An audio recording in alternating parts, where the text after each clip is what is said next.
అరే మిత్రమా, ఇలాంటి ఇన్ఫర్మేషన్ వీడియోలు మీ కళ్లలో సర్కస్ షోలా కనిపించాలంటే మన ఈ ఛానల్ని సబ్స్క్రైబ్ చేసి బెల్ ఐకాన్ని గట్టిగా కొట్టేయండి. నాకు పెళ్లి అయి 2 సంవత్సరాలైంది. ఇంతవరకు పిల్లలు లేరు. సెక్స్లో బాగా ఆనందిస్తాము. అయినా మా ఆవిడకు గర్భం రాలేదు. ఆమె డాక్టర్ వద్ద పరీక్షలు చేయించుకుంది. అన్నీ సాధారణంగా ఉన్నాయని చెప్పారు. నా వీర్యం పరీక్ష చేయించుకున్నాను. వీర్యంలో కేవలం 10 మిలియన్ వీర్యకణాలు మాత్రమే ఉన్నాయని, అందులో కదలిక 20% మాత్రమే ఉందని చెప్పారు. అందువల్లే గర్భం రావడం లేదని తెలిపారు. ఇక మా గతి ఇంతేనా? వీర్యకణాలు తక్కువగా ఉండటానికి చాలా కారణాలు ఉండవచ్చు. హార్మోన్ల లోపం, వృషణాలు చిన్నగా ఉండటం, వెరికోసిల్ లేదా ఇతర కారణాలు ఉండవచ్చు. కారణం బట్టి చికిత్స తీసుకుంటే కొందరిలో వీర్యకణాల సంఖ్య, కదలిక పెరిగే అవకాశం ఉంది. ఒకవేళ అది సాధ్యం కాకపోతే IVF in vitro fertilisation technique ద్వారా మీ భార్యకు గర్భం వచ్చేలా చేయవచ్చు. మీరు ఒకసారి డాక్టర్ని సంప్రదించండి. మీ సందేహం మరియు ఆందోళన సహజమైనవి, ఎందుకంటే సంతానం కలగకపోవడం దంపతులకు మానసికంగా ఒత్తిడిని కలిగిస్తుంది. అయితే ఆధునిక వైద్య సాంకేతికతలో వీర్యకణాల సమస్యలకు అనేక చికిత్సలు అందుబాటులో ఉన్నాయి, కాబట్టి నిరాశ చెందాల్సిన అవసరం లేదు.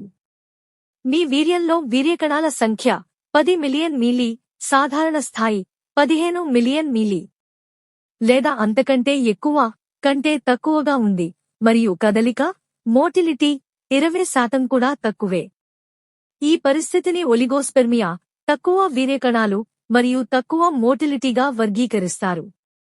అయితే ఇది స్థిరమైన సమస్య కాదు, మరియు సరైన చికిత్సతో ఈ సమస్యను అధిగమించే అవకాశం ఉంది.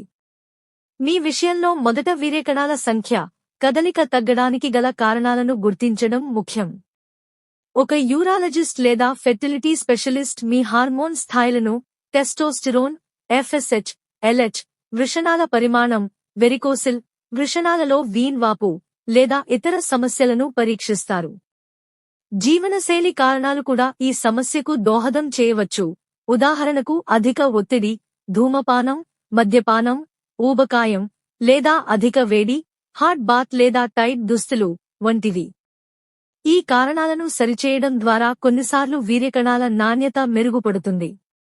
డాక్టర్ సూచించే హార్మోన్ చికిత్సలు, యాంటీఆక్సిడెంట్ సప్లిమెంట్లు, విటమిన్ సి, ఇ, జింక్, సెలీనియం లేదా వెరికోసిల్ శస్త్రచికిత్స వంటివి కొందరిలో వీర్యకణాల సంఖ్యను పెంచవచ్చు. ఒకవేళ ఈ చికిత్సలు పనిచేయకపోతే ఐవీఎఫ్ లేదా ఐసీఎస్ఐ, ఇంట్రాసైటోప్లాస్మిక్ స్పెర్మ్ ఇంజెక్షన్ వంటి అసిస్టెడ్ రిప్రొడక్టివ్ టెక్నాలజీలు అద్భుతమైన పరిష్కారాలు. మీ వీర్యం నుండి ఆరోగ్యకరమైన వీర్యకణాలను సేకరించి మీ భార్య గుడ్డుతో కలిపి పిండాన్ని సృష్టిస్తారు, దాన్ని గర్భాశయంలో ప్రవేశపెడతారు. ఒకే ఆరోగ్యకరమైన వీర్యకణాన్ని నేరుగా గుడ్డులోకి ఇంజెక్ట్ చేస్తారు. ఈ పద్ధతులు తక్కువ వీర్యకణాల సమస్య ఉన్నవారికి కూడా సంతానాన్ని కలిగించగలవు. ఈ చికిత్సలు ఖరీదైనవి కావచ్చు, కానీ అవి అత్యంత సమర్థవంతమైనవి. మీరు ఒక ఫెర్టిలిటీ స్పెషలిస్ట్ని సంప్రదించి మీ ఆర్థిక స్థితి, చికిత్స ఎంపికల గురించి చర్చించండి. అలాగే ఆరోగ్యకరమైన జీవనశైలిని అనుసరించండి. పొగాకు, మద్యం వదిలేయండి, ఒత్తిడి తగ్గించండి మరియు పోషకాహారం తీసుకోండి. ఈ సమస్య మీ గతి కాదు. సరైన చికిత్సతో మీరు తల్లిదండ్రులు కావచ్చు.